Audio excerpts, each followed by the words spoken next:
મિત્રો ગમ્મત સાથે જ્ઞાન ચેનલમાં હું મહિપતસિંહ ગોહિલ આપ સર્વેનું ફરીથી દિલથી હાર્દિક સ્વાગત કરું છું વિદ્યાર્થી મિત્રો। તો હેલ્પરવાળા વિદ્યાર્થીઓ માટે ફરીથી એક સારા સમાચાર આવી ગયા છે વિદ્યાર્થી મિત્રો। જીએસઆરટીસી હેલ્પર ભરતી છે એ 2026ની છે, એ આવી ગઈ છે વિદ્યાર્થી મિત્રો। ક્યારથી ફોર્મ ભરાય છે, શું આખો કાર્યક્રમ છે, તેની આપણે વિગતવારની માહિતી મેળવીશું। જો તમે આપણી ચેનલ પર ફર્સ્ટ ટાઈમ વિઝિટ કરતા હો તો ગમ્મત સાથે જ્ઞાન ચેનલને લાઇક કરી દેજો, શેર કરી દેજો, સબસ્ક્રાઇબ કરી દેજો વિદ્યાર્થી મિત્રો। નીચે ડિસ્ક્રિપ્શનમાં આપણા ટેલિગ્રામ ગ્રુપની લિંક આપેલી છે, ત્યાં પણ જોડાઈ દેજો। તમામ ક્લાસની લિંક છે ત્યાં આપવામાં આવે છે। તો ચાલો વિદ્યાર્થી મિત્રો આપણે જોઈએ હેલ્પર ભરતીનું નોટિફિકેશન। તો વિદ્યાર્થી મિત્રો દિવ્યાંગ ઉમેદવારો માટે આ સ્પેશિયલ ભરતી છે, બરોબર છે। જેટલા પણ દિવ્યાંગ ઉમેદવારો છે, બરોબર છે, એ દિવ્યાંગ ઉમેદવારો માટેની સ્પેશિયલ છે એ જીએસઆરટીસી હેલ્પરની ભરતી છે। આ એકખો એનો કાર્યક્રમ છે, જોઈએ વિગતવાર। તમારી પોસ્ટ છે હેલ્પર, તમારો ફિક્સ પગાર 5 વર્ષ માટે કેટલો છે 21,100। આ તમારી એક ગવર્મેન્ટ જોબ કહેવાય, બરાબર છે। કુલ જગ્યા તમારી છે 297, એટલે સારામાં સારી પોસ્ટ જો કહી શકાય જીએસઆરટીસી હેલ્પરની તો એ છે વિદ્યાર્થી મિત્રો આ। ક્લિયર? હવે ઓનલાઈન અરજી તમારે ક્યારથી કરવાની છે અને વિગતવારનો હું તમને સમયગાળો જણાવી દઉં। તો વિદ્યાર્થી મિત્રો 13/2/2026થી 12/3/2026 સુધી છે એ આના તમે ઓનલાઈન ફોર્મ છે એ તમે ભરી શકશો। ક્લિયર? ખાસ એટલે ખાસ યાદ રાખજો।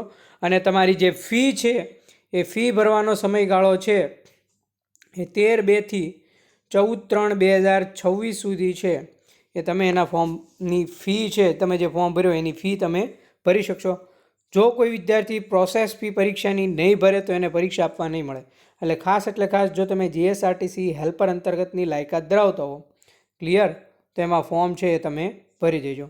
હવે જે દિવ્યાંગ ઉમેદવારો માટેની જગ્યાઓ છે એ જગ્યાઓની જો વાત કરવા જઈએ વિદ્યાર્થી મિત્રો તો એમાં પણ કેટેગરી છે A, B, C, D અને E, બરાબર છે। એમાં A કેટેગરીના દિવ્યાંગ ઉમેદવારોની જગ્યા છે 131, B કેટેગરીના દિવ્યાંગ ઉમેદવારોની જગ્યા છે 62, C કેટેગરીના દિવ્યાંગ ઉમેદવારોની જગ્યા છે 35 અને D અને E કેટેગરીના ઉમેદવારોની સંખ્યા છે 69। ક્લિયર? ડન? હવે વિદ્યાર્થી મિત્રો આ તમામ નોટિફિકેશન હું આપણા ગ્રુપમાં નાખું છું, એ પણ તમે લોકો ખાસ એટલે ખાસ એકવાર જોઈ લેજો। હવે આમાં ફોર્મ કોણ ભરી શકે, બરાબર છે, એની વય મર્યાદા શું છે? તો ફક્ત દિવ્યાંગ ઉમેદવારોની માટેની આ ખાસ ઝુંબેશ હોય, મહત્તમ 45 વર્ષ સુધીના લોકો છે આમાં ફોર્મ ભરી શકશે ઉમેદવારો, બરાબર છે। જો કે એની વય મર્યાદા 18થી 35 છે, પણ અહીંયા વાત થઈ રહી છે દિવ્યાંગ ઉમેદવારોની, બરાબર છે।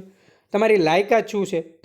તો કે આઈટીઆઈનો મિકેનિક મોટર વ્હીકલ અથવા મિકેનિક ડીઝલ અથવા જનરલ મિકેનિક અથવા ફિટર કર્યું હોય, ટર્નર કર્યું હોય કે ઇલેક્ટ્રિશિયન કર્યું હોય અથવા શીટ મેટલ વર્કર અથવા ઓટોમોબાઈલ બોડી રિપેરર અથવા વેલ્ડરનો તમે કોર્સ કર્યો હોય, વેલ્ડર કમ ફેબ્રિકેટરનો કોર્સ કર્યો હોય, બરાબર છે, મશીનિસ્ટ અથવા કારપેન્ટર અથવા પેઇન્ટર જનરલ અથવા ઓટોમોબાઈલ પેઇન્ટ છે વગેરેનો તમે જો કોર્સ કર્યો હોય, ઓછામાં ઓછો 1 વર્ષનો કોર્સ પાસ, એ લોકો આમાં ફોર્મ ભરી શકે, બરાબર છે।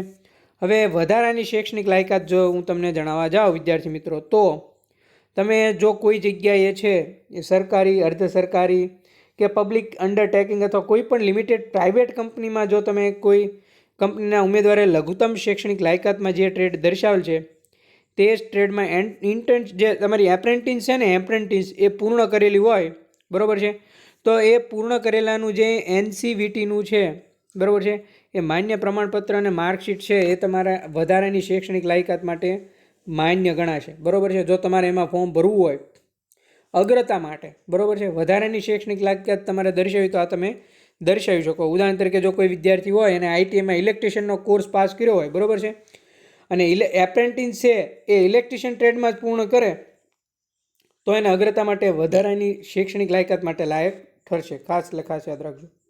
ક્લિયર? સમજાઈ ગયું? હવે એના વેઇટેજ ગુણની વાત કરવા જઈએ વિદ્યાર્થી મિત્રો તો 100 ગુણનું પ્રશ્નપત્ર છે, બરાબર છે। એમાં લઘુત્તમ શૈક્ષણિક લાયકાત અને વેઇટેજ છે એ, બરાબર છે, એ કયા છે વિદ્યાર્થી મિત્રો? એના 70 ગુણ। ક્લિયર? કયા છે? 70 ગુણ, બરાબર છે।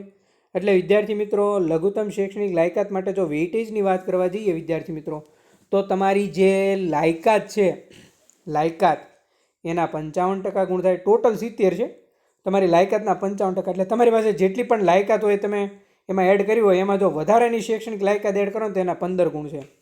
એટલે આ બંને થઈને ટોટલ 70 ગુણ છે. અને 30 ગુણનું તમારું લેખિત વેઇટેજ છે. શું છે? લેખિત. ક્લિયર? એમ થઈને ટોટલ તમારા 100 માર્ક છે. આ લેખિત કસોટીમાં છે એમાં પણ તમારું ટેકનિકલ આવશે, ખાસ યાદ રાખજો. શું આવશે? ટેકનિકલ. અહીંયા એમ લખ્યું છે, બરોબર છે, કે એના 30 ગુણ એના છે. ક્લિયર? બાકી તો આખું પેપર તમારે 100 માર્કનું જ આવશે. ક્લિયર? જો અહીંયા લખેલું છે, OMR પદ્ધતિથી સ્પર્ધાત્મક લેખિત કસોટી 100 ગુણની પરીક્ષામાં લેવામાં આવશે, જેને વેઇટેજ 30 ગુણમાં ફેરવવામાં આવશે. એટલે 100 બરાબર છે ગુણ્યા 30 ભાગ્યા 100 કરો, એટલે આ જે 30 માર્ક છે ટૂંકમાં 30% આ જ ગણવામાં આવશે. માનો કે તમારે 100માંથી 70 માર્ક આવ્યા, તો તમારા માર્ક કઈ રીતે ગણાય એનું એક એક્ઝામ્પલ આપી દઉં. 70 આવ્યા, 70 ગુણ્યા 30 ભાગ્યા 100, 7 તેરીને 21, તો તમારે 30માંથી 21 ગણાય. અને પેલા 70 તમારી લાયકાતના, એ બંનેનું ટોટલ થઈને તમારું મેરિટ બહાર પડશે. ખાસ એટલે ખાસ યાદ રાખજો. એટલે તમારું જે આ OMR 30, ભલે એના વેઇટેજ 30 રહ્યા, પણ પેપર તમારું આખું 100 માર્કનું છે. ક્લિયર? હવે વિદ્યાર્થી મિત્રો, આ જે તમારું પેપર 100 માર્કનું છે એમાં હું તમને કહી દઉં શું શું આવશે. એક તો તમારું સામાન્ય જ્ઞાન આવશે, પછી ગુજરાતી વ્યાકરણ આવશે, અંગ્રેજી વ્યાકરણ આવશે. 50 ગુણ તમારા મેન છે, તમારા ટેકનિકલના છે. બરાબર છે? શેના છે? ટેકનિકલના. ગયા વખતે જે હેલ્પરની ભરતી હતી એમાં આપણે ટેકનિકલની બેન્ચ લોન્ચ કરેલી છે. જો કોઈ વિદ્યાર્થીને જોડાવવું હોય તો નીચે ડિસ્ક્રિપ્શનમાં લિંક આપેલી છે. ગમ્મત સાથે જ્ઞાન એપ્લિકેશન પ્લે સ્ટોરમાંથી ડાઉનલોડ કરજો, રજિસ્ટ્રેશન કરજો, લોગિન કરજો. ત્યાં તમને ટેકનિકલના ટોટલ PDF છે તમને જોવા મળશે. બરાબર છે? ક્લિયર? એટલે ખાસ જોઈ લેજો વિદ્યાર્થી મિત્રો, જે તમને ક્યાંક ને ક્યાંક પરીક્ષામાં ઉપયોગી નીવડશે. ગઈ હેલ્પર ભરતીમાં ઘણા બધા વિદ્યાર્થીઓને એનો સારો એવો બેનિફિટ થયો હતો. એટલા માટે ખાસ છે એ પ્લે સ્ટોરમાંથી ગમ્મત સાથે જ્ઞાન એપ્લિકેશન ડાઉનલોડ કરી નાખજો, રજિસ્ટ્રેશન કરી નાખજો અને લોગિન કરી નાખજો. બરાબર છે? એમાં તમને ટોટલ ટેકનિકલના છે એ 1400+ પ્રશ્નો તમને જોવા મળશે ટેસ્ટ સાથે. કોની સાથે? ટેસ્ટ સાથે. બરાબર છે? હવે વિદ્યાર્થી મિત્રો, એમાં તમારે 40% ગુણ ઓછામાં ઓછા મેળવવાના છે. બરાબર છે? જો 40% ગુણ નહીં આવે તો તમે લોકો ફેલ થશો. ક્લિયર? ખાસ યાદ રાખજો. ગુજરાતી અને જે તમારું અંગ્રેજી છે એ ધોરણ 10 કક્ષાનું રહેશે. ક્લિયર? તો આ હતી વિદ્યાર્થી મિત્રો GSRTC હેલ્પર ભરતી અંતર્ગતની ખૂબ જ ઉપયોગી એવી માહિતી. જો કોઈ વિદ્યાર્થીને બેન્ચમાં જોડાવવું હોય, અમારો મોબાઈલ નંબર છે, ત્યાં મેસેજ અથવા કોલ કરીને ટોટલ માહિતી મેળવી લેજો. અને ડિસ્ક્રિપ્શનમાં પણ આપણો હેલ્પલાઇન નંબર આપેલો છે. થેન્ક યુ મિત્રો. મળીને નેક્સ્ટ લેક્ચરમાં નવા કન્ટેન્ટ અને નવી વાત સાથે. થેન્ક યુ મિત્રો.